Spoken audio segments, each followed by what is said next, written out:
It is a frightening time for Jacob in the book of Genesis when he reaches the Jabbok River. Jacob has cheated his twin brother out of his inheritance, and Jacob is on the run with his wives, concubines, and children. Jacob sends his family to cross the river first, and he is left alone on the riverbank. And an angel appears and wrestles with him all night. For hours they grapple with each other, splashing in the shallows and slipping in the mud, grunting with effort as each one tries to get the upper hand, dripping sweat and blood, losing strength as the sky begins to lighten. Finally, at dawn, the angel hits Jacob and dislocates his hip. The angel says, "Let me go." But Jacob clings on, saying, "I will not let you go until you bless me." The angel gives Jacob a new name, Israel, and then leaves. Jacob says, "I have seen God face to face, and yet I am alive."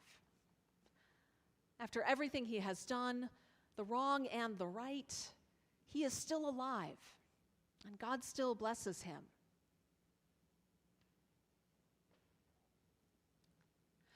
Another light and cheery gospel today, with a light and cheery reading from Amos to go with it. The parable of the dishonest manager is the most obscure, most enigmatic story Jesus tells. No one, and I mean no one, agrees on its meaning. Read 5 New Testament scholars and you'll get 6 different interpretations. One of them notes dryly, "The parable defies any fully satisfactory explanation." And that lesson from Amos. Amos is the harshest of the Hebrew prophets, and these verses are some of his harshest sayings. We might want to ignore these words, but ignoring them won't make them go away. They're still there. When we're faced with Bible passages that are confusing, harsh, difficult to understand, difficult to live out, or just weird, the most life-giving way I've found to approach them is to treat them like Jacob and the angel, to wrestle with them until they give us a blessing. It may take us all night. It may take us all our lives until we draw a blessing out of these difficult stories. But the promise of God is that the Bible is God's word to us today. And when we wrestle with the text, the blessing of God's word will come to us.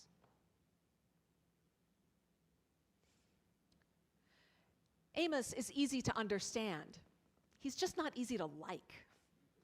He's writing about 750 years before the birth of Jesus, at a time when Israel is peaceful, strong, and prospering. But there's a problem. All the Hebrew prophets judge their societies by 2 criteria: faithfulness to the covenant that they will be God's people and God will be their God, and care for the most vulnerable in their society, which in their time were orphans, widows, refugees, and the poor. Israel is mostly doing okay with faithfulness to the covenant. They aren't chasing after foreign gods, which is something. But wealthy Israelites rush through their prayers to get back to business. The second the sun sets and the Sabbath is over, they are back at work. And their work is cheating the poor, giving short weight, unbalancing their scales, raising prices on people who have next to nothing. Amos warns these wealthy Israelites, "You are trampling on the needy. You are ruining the poor. And God sees what you are doing. God sees, and God will not forget." That admonition to the rich is well taken for any of us. Don't cheat people is universal advice, relevant in every place and time. But I think the real blessing in Amos's words is how they sound to the poor. To people who know they're being victimized but have no power to do anything about it, Amos's reminder that God bears witness is reassuring and hopeful. God sees. God knows what is going on. God remembers. And the God of justice will bring justice to the poor. God will cast down the mighty from their thrones and lift up the lowly. When we are the ones being victimized, God bears witness to our suffering, and God acts in God's good time to bring justice. That's an incredible blessing for the poor people of Israel and for us.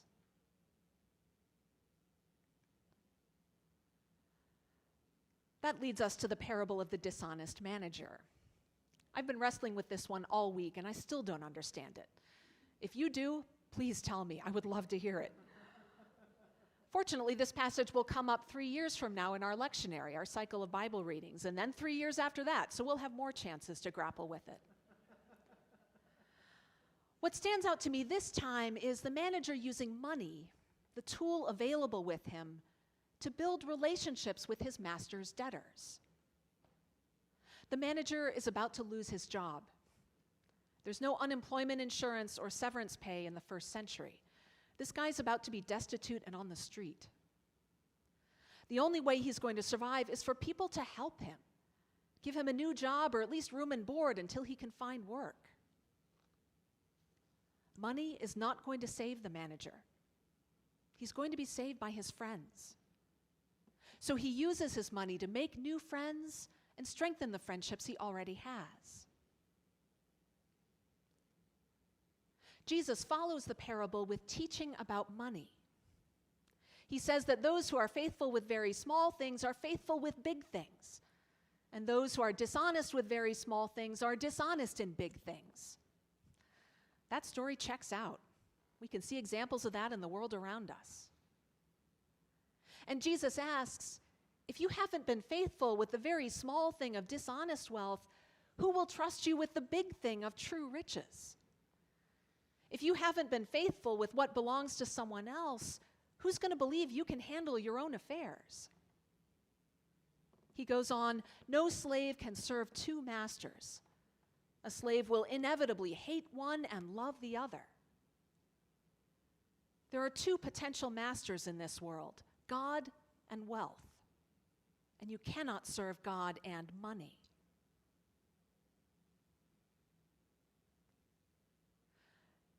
As I've wrestled with these words, I've noticed that they make more sense and they're maybe less intimidating to follow when we put them in a larger context. Jesus taught a lot about money, especially in the Gospel of Luke. And the sequel to Luke, the Acts of the Apostles, describes how the early Christian community lived out Jesus' teaching about money. Throughout all the Gospels, and especially Luke, Jesus has been warning the crowds that to be his disciple, you have to give up everything you own and follow him. You have to sell your possessions, leave your family behind, and follow him. Why has he been saying that? Because you can't serve God and money. Money is a cruel master. It gets its claws into us and it whispers seductively that we need more and more. If we make just a little more money, we'll have enough. And that is a lie. A Boston College study of multimillionaires and billionaires found that no matter how much money a person has, it is never enough. Even billionaires think they need 25% more money than they have to feel secure. But God is a different kind of master. God created us in God's image and saw that we are very good, exactly as we are. We don't need anything else to have enough. With God, we are enough. Jesus invites us to set ourselves free from possessions and money so that we can embrace the abundant life God is offering us. The first generation of Christians figured out how to do this. The Acts of the Apostles describes that when a person just joined the Christian community, they gave all their money and possessions to the community. Early Christians held all their property in common and made sure that everyone's needs were met. You did have to give up everything to follow Jesus, but the community cared for you. Together, they had more than enough for everyone. This larger context shows us that money won't save us. God will save us, and the people in our lives will save us.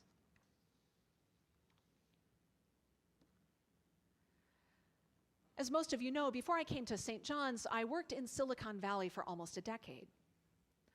Most of the people in the 2 churches I served while I was there were in the upper 10% of income distribution.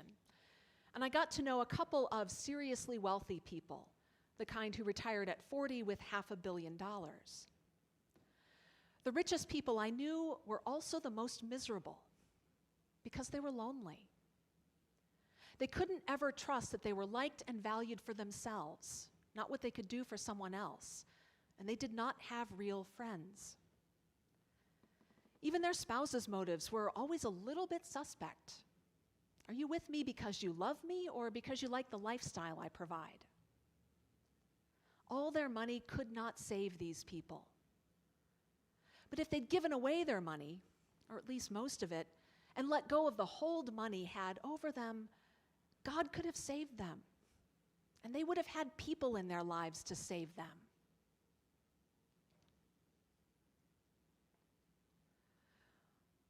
I don't know about you, but after grappling with these texts, I feel as tired as Jacob must have after all night wrestling the angel. Yet I think these readings have given us blessings.